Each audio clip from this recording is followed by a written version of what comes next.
Welcome to our Breathwork 8-part series. Today I'm going to go over the basics, the fundamentals, the science of breath. Once you understand these very simple principles, you're going to be able to really use or understand the breath to be able to use them in all scenarios in life. If you want to go up, you want to come back down, you want to level and focus. Once you understand the science, you're going to have a breath and all the tools, strategies to bring it just off the mat. In yoga, we always say, yoga is not about mastery of the mat, it's about mastering out there and bringing the skills and the breath and the different things we learn on the mat out into the real world. So let's just get started with some fundamentals of breathing.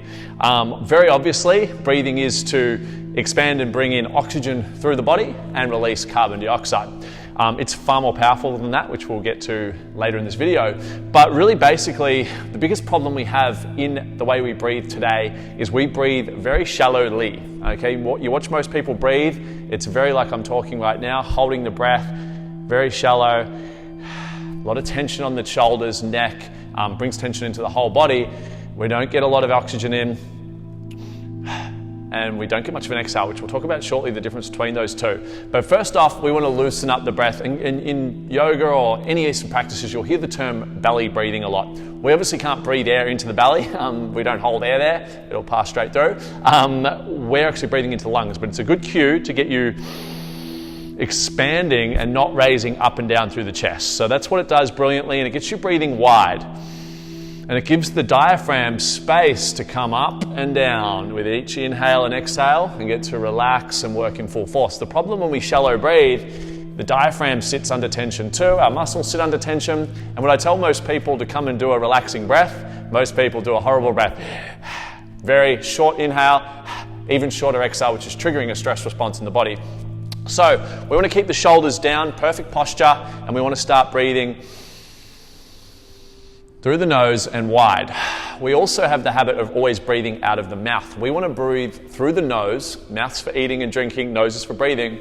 Why? On very simple terms, it's going to help oxygenate and warm the air so that you can uptake more oxygen, but also it's going to release more nitric oxide for better blood flow. And also it's going to help slow your breath down. Nice, full. You can't get as much air in through the nose. There's more pressure, which is another advantage, which will help oxygenate the body as well, which is a video for another day when we go deeper into the science. But to start with, level shoulders, stop breathing up and down, breathe wide. And then once we start to learn to breathe into the belly, we don't just want to stop at the belly, we want to expand.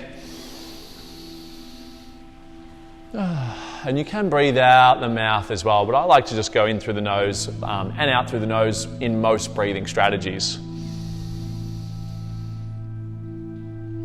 And this gives us full oxygenation, opens up the body, will open up your rib cage. All the stretching and that we do as well will help open this rib cage. A lot of us have very tight rib cages from lack of mobility, lack of flexibility, and we're just this one little cramped up, tense ball with this hyperventilation breath. Some really basic science.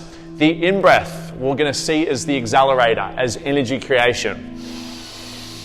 That is a nice energizing breath, not fast. Fast breath is not strong. Okay, we'll talk about that shortly as well.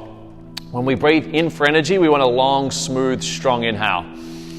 I can normally tell with people's inhale if they lack energy. If most people just always breathe very shallowly and they're full, they generally lack life force, energy. They're very tired and droopy. And then on the reverse, the exhale, we want to see as our brakes. Now, if people breathe out too quickly, always out like that, 9 times out of 10, they've got a real challenge. They have a real challenge with relaxing, calming. So they're very tense, anxious, on edge, and can't relax. And if you look at most people, we've got no energy and we can't relax. The breath is causing a lot of that. No power, no life force in through the mouth, shallow inhale, not much oxygen, not much life force, and no release. We're tense and don't release pressure. So we want to reverse those two. Breathe in nice and large and slow. Out nice and slow. Now, why don't you breathe in fast? Well, that's creating hyperventilation. Think about when someone's hyperventilating, getting super alert. It's too alert. You don't want to operate day to day in hyperventilation. One of the reasons for that is you're actually expelling carbon dioxide too quickly as well. You need that carbon present to actually help with the oxygen exchange. Slowing down the breath, charging my body up, releasing, letting go of the pressure, the stresses of life, physically, mentally, emotionally, spiritually, all the above. And if you can start to slow down, open up the breath, breathe deeply, exhale deeply, your life's going to change like that. There's a saying in the East that says to live deeply is to breathe deeply.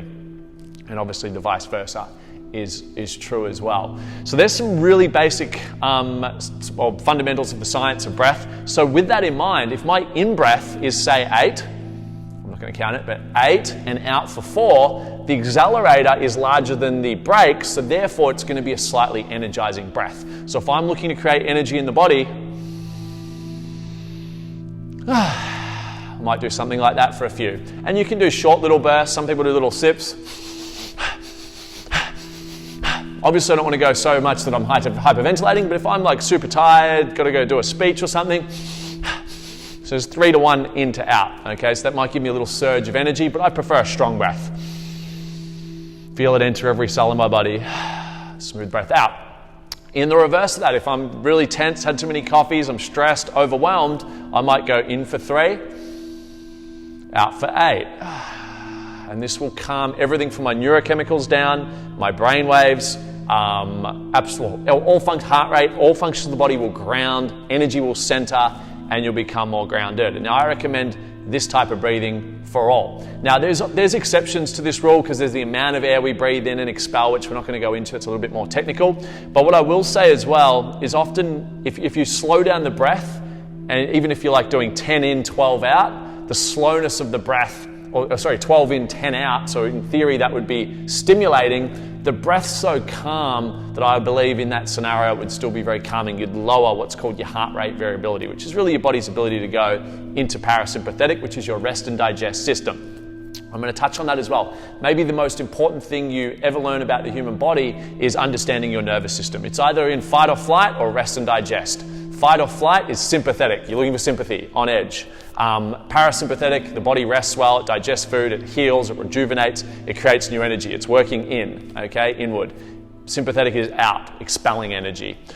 So the big problem with the modern society is we are living, probably a lot of us, 95% in sympathetic. The breath's always tense from our poor breathing patterns, we're having too much coffee, we're on our phone, exhausted dopamine, we're on edge, we're stressed, we've got bills, and we live in this sympathetic state. The problem with the sympathetic state is nothing good happens there.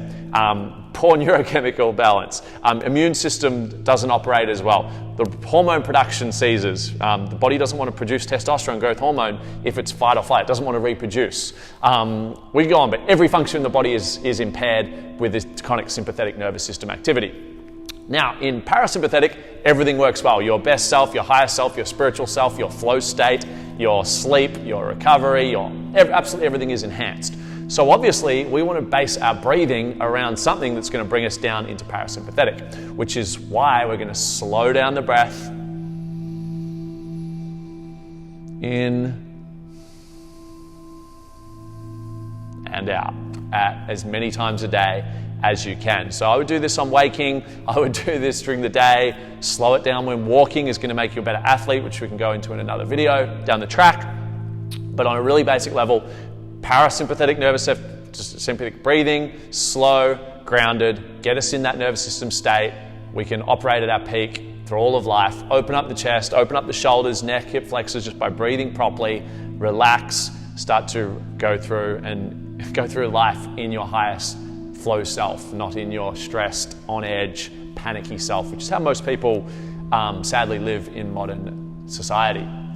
So that's all I want to go through because that's how simple the breath is. In breath, loose science is an accelerator. Out breath is the brakes.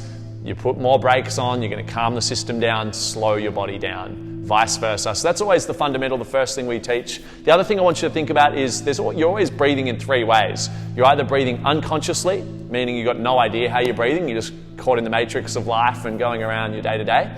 There's conscious breathing, which right now I'll consciously breathe and just count it. 1, 2, 1, 2. So my breath's pretty poor when talking. That's why a lot of us get tired when we public speak. So that's conscious breathing. And then we've got number 3, which is conscious manipulation of the breath, which is me going, okay, I'm going to slow that down, 4 in, 4 out. And obviously the more times we consciously breathe and adjust the breath, This is why monks train for years, as they consciously adjust the breath to slowly change the subconscious breath towards this parasympathetic. That is the goal of our breathing. Slow down the breath, deepen the breath, higher oxygen levels, better levels of relaxation. You get more energy and relax, every function in your body is going to improve tenfold, obviously.